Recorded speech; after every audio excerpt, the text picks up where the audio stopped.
Monsieur Chad. Oui, oui. Alors, nous allons commencer. Donc, vous avez sorti votre livre qui est intitulé comment? Le livre s'intitule Vous avez du potentiel, vous aussi. Mhm. Bon, en un mot, d'abord, avant d'entrer dans le vif du sujet concernant le livre, vous pouvez faire une brève présentation de vous-même, donc pour que les gens sachent quand même à qui ils ont affaire. Exactement. Moi, je me nomme Chad Manda. Je suis Mhm. financier de formation. Je, je me suis engagé dans ce domaine de motivation et de développement des potentiels humains de leadership. Ça fait quelques temps, quelques années déjà. Je suis déjà dans l'écriture. Voilà, en peu de mots. Qui suis-je exactement? Ok, très bien. Vous êtes célibataire, père, époux. Sous Je quelle suis facette, en jusqu'ici, fait? célibataire. Je suis Mhm. célibataire jusqu'ici, ouais, ouais. Ok, bah, on espère que le livre va également vous donner le potentiel d'être marié. Exactement. C'est pour rire. On y croit Bien. vraiment. Ok, et comment en fait vous êtes passé de... Parce que vous avez parlé de votre domaine qui est le domaine financier, mais comment vous êtes passé du domaine financier finalement au développement du capital humain? Quelles sont les motivations? En fait, à vrai dire, quand j'étais enfant déjà, j'avais ces goûts, en tout cas de l'écriture. J'écrivais pas mal déjà des choses. Mais sauf que en grandissant, mon papa voulait à tout prix que je fasse la comptabilité, je fasse l'économie. Pourquoi? Parce qu'il voulait à tout prix que l'un de ses enfants puisse faire ce que lui, il a fait, la profession que lui avait embrassée au fait. Donc, c'est au travers de ça, mon papa ne cessait de me répéter à tout moment que je me réfère de toi mon échantillon de la comptabilité, ce qui a fait en sorte que je puisse me passionner dès mon jeune âge de tout ce qui est finance, économie et comptabilité. Donc, voilà ce qui a fait en sorte que je puisse embrasser cette carrière de finance. Je l'ai fait à l'université, voilà. Mais Donc, en fait, hum, sans vous interrompre, en fait, vous avez fait les finances, non pas que ce soit votre passion, mais parce que c'était le rêve de votre papa. Donc, en fait, c'est comme e- vous avez accompli le rêve de quelqu'un d'autre. exactement, en fait, c'était ça. Mon papa voulait cela et tellement qu'il ne cessait de me le répéter. Cette information-là a fini par s'incruster dans mon subconscient et j'ai commencé à me passionner de tout ça. Mais quand je fais des analyses bien approfondies de moi-même, une sorte d'introspection, j'ai vite compris que Mhm, eh bien, ça n'était qu'une sorte de masque que j'avais porté pour, dans une certaine mesure, plaire à mon père. Voilà. mhm.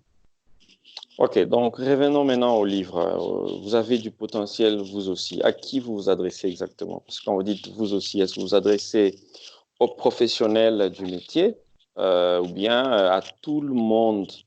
Même les gens qui n'ont pas étudié peuvent trouver de la place dans votre livre. Je sais qu'ils vont pas lire, mais du moins le message, en fait, de Le, base.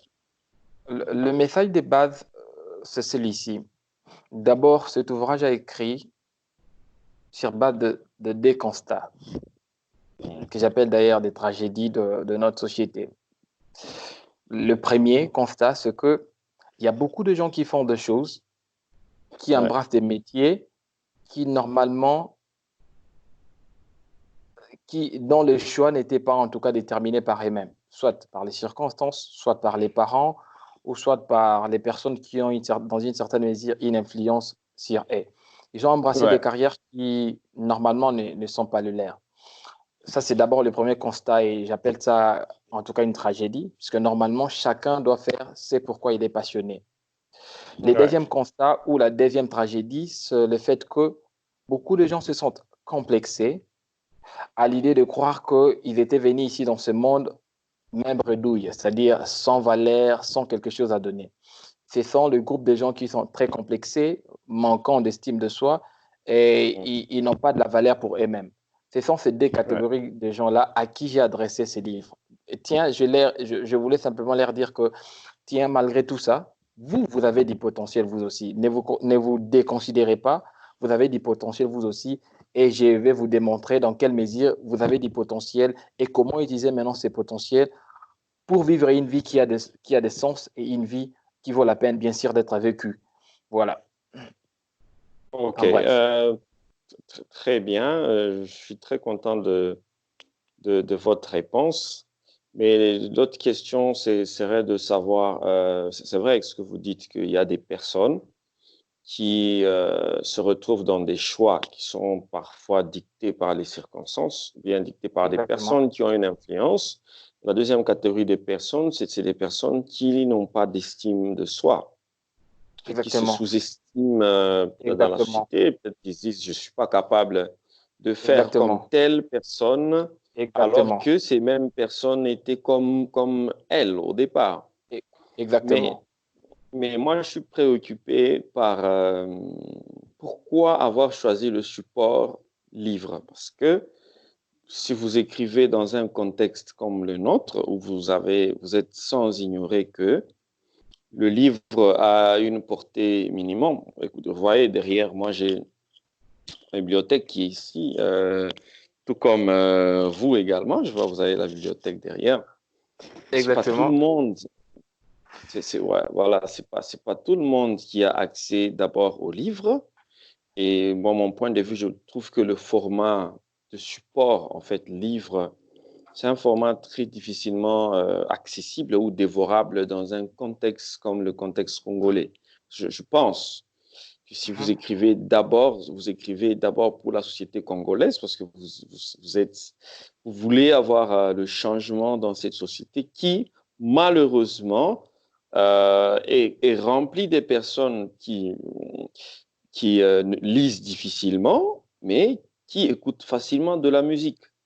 Pourquoi avoir choisi le support, en fait, pas qui écoutent seulement de la musique, mais qui vont à l'église, beaucoup plus qu'ils écoutent les sermons du pasteur et qui ont la facilité d'écouter du Fali que de lire un livre sur le potentiel. Pourquoi le format ou le support livre, Monsieur Tchad? Bon, en fait, le fait est lequel? C'est vrai, on prétend que les gens ne lisent pas et parfois aussi on voit on peut vérifier le fait que les gens ne lisent pas. Bon, moi je me dis, les gens ne lisent pas déjà pourquoi? Le fait est que peut-être ils n'ont pas eu cette culture-là, on n'a pas développé cette culture-là en eux. Et aussi peut-être parce que ils ne trouvent pas les livres intéressants à lire. Voilà, je me suis dit, s'il n'y a pas une culture, déjà dès le départ, il n'y a pas une culture de lecture. Deuxième élément, on s'est dit peut-être que les livres qui sont à leur disposition ne sont pas des livres intéressants. Alors on s'est dit, qu'est-ce qu'on peut faire, qu'est-ce qu'on peut faire pour que les gens lisent quand même ces livres? Eh bien, je vais utiliser un langage très souple en tout cas. Je n'ai pas utilisé un langage très soutenu qui fait en sorte que quand quelqu'un déjà lit, il se perd dans des tournures très, très élaborés. Non, je n'ai pas en tout cas utilisé ce langage-là. J'ai utilisé un langage simple. C'est-à-dire que l'on soit très intello ou bien au contraire que l'on soit monsieur tout le monde, on peut s'y Mhm. retrouver. Donc, j'ai utilisé en tout cas un langage très simple. Alors, je me disais à la base, si les gens ne lisaient pas ou non, ont perdu cette culture-là ou cette habitude de lire, c'est peut-être lié au fait que les livres qu'ils lisent ne sont pas intéressants. Ou si ce ne sont pas des livres intéressants dans les contextes du contenu, mais aussi dans les contextes du style choisi. Voyez-vous, les gens comme Mongo Betty, ces grands auteurs-là, leur style était très, très. Ils utilisaient des structures grammaticales très élaborées, très complexes. Ce qui fait en sorte que quand vous les lisez, vous avez comme l'impression que Vous ne comprenez ça ne valait rien. pas la peine. Exactement. Vous devez avoir à tout prix un dictionnaire à vos côtés pour vérifier à tout moment. Du coup, déjà, la compréhension était faible. Donc moi, je me suis dit, alors, qu'est-ce que je pourrais faire dans un contexte où les gens ne lisent déjà presque pas? Qu'est-ce qu'on pourrait faire? Je vais utiliser ça. Je me suis dit, les gens vont lire. Pourquoi? Parce que j'ai utilisé un langage simple et je choisis une thématique qui est en vogue et qui est très, très importante et populaire. Voilà. Donc, je suis simplement un Ouais. prétentieux et j'estime que les gens me Ah, liront. mais toujours, toujours est-il, parce que je reviens sur la question de l'utilité pratique du livre. Parce que vous avez, je ne vous montre pas des livres que j'ai derrière ici, mais je crois avoir un livre qui est derrière. Je vais vous montrer un autre. Par exemple, j'ai un livre ici. Vous voyez, on dit c'est du père Martin Equa. On OK? dit la RDC comptée autrement. J'ai OK. d'autres livres ici. Mais quand vous prenez ce genre de livre, je ne veux pas faire de polémique, mais c'est une manière de dire que je trouve que certains livres ne sont pas pratiques, en fait. On peut raconter un cours d'histoire ou bien on peut raconter un certain nombre de théories, mais toujours la question serait de la portée pratique. Un autre livre ici, j'ai un livre sur le business. Vous allez vous rendre compte que, par exemple, les Américains, quand ils écrivent comme ça, vous voyez, OK. Ça c'est Elon Elon Musk. Musk. C'est lui OK. le patron de Tesla. Donc, quand vous OK. prenez des livres comme ça, vous voyez la portée pratique avec le style américain, ce qui fait que quand vous faites 10 pages de lecture, ces 10 pages seront bénéfiques pour vous parce que vous avez des principes que l'auteur a exploités au fil des années et puis finalement, il fait un livre. C'est cet aspect beaucoup plus pratique que, je voudrais savoir sur le livre lui-même. Si vous Cher Max, permettez, mhm, ouais, ouais, allez-y. je comprends votre souci et j'en ai vraiment tenu compte. Voyez-vous, le fait est lequel? Nous sommes dans un contexte où les gens écrivent des livres simplement pour écrire, c'est-à-dire ils aimeraient exhiber leur grand spectre de connaissances au public. Mais moi, ces livres n'ont pas pour but d'exhiber ce que je connais, non. Puisque la connaissance, après tout, on peut en avoir beaucoup, mais si ça sert à rien, c'est pas important, en fait. C'est pas en tout cas important. Moi, je me suis dit, qu'est-ce que je pourrais faire pour que ces livres soient pratiques? Puisque je sais, il y a tout un tas de livres, surtout écrits par des Noirs, des Congolais, eh ben, qui ne sont pas trop intéressants parce qu'il y a trop de trucs à l'intérieur qui ne sont pas de portée pratique. Je me suis dit, on doit faire un livre, mais qui doit être de portée très pratique et qui doit être facilement lisible et que ça fasse en sorte que les gens qui les liront puissent déjà d'entrée de jeu avoir des informations claires et pratiques. J'ai tenu compte en tout cas de ces éléments-là. Ce qui a fait en sorte que le format du livre, c'est un format, en termes de nombre de pages, je n'ai pas voulu faire trop de pages. Je fais un Ouais. livre de 120 pages, pas trop. OK. Et, oui, oui. À la fin de chaque chapitre, j'ai essayé de faire le résumé du chapitre. C'est-à-dire, si vous ne pouvez pas tout lire, vous pouvez Ouais, au moins lire le monsieur résumé de Chad, chaque chapitre.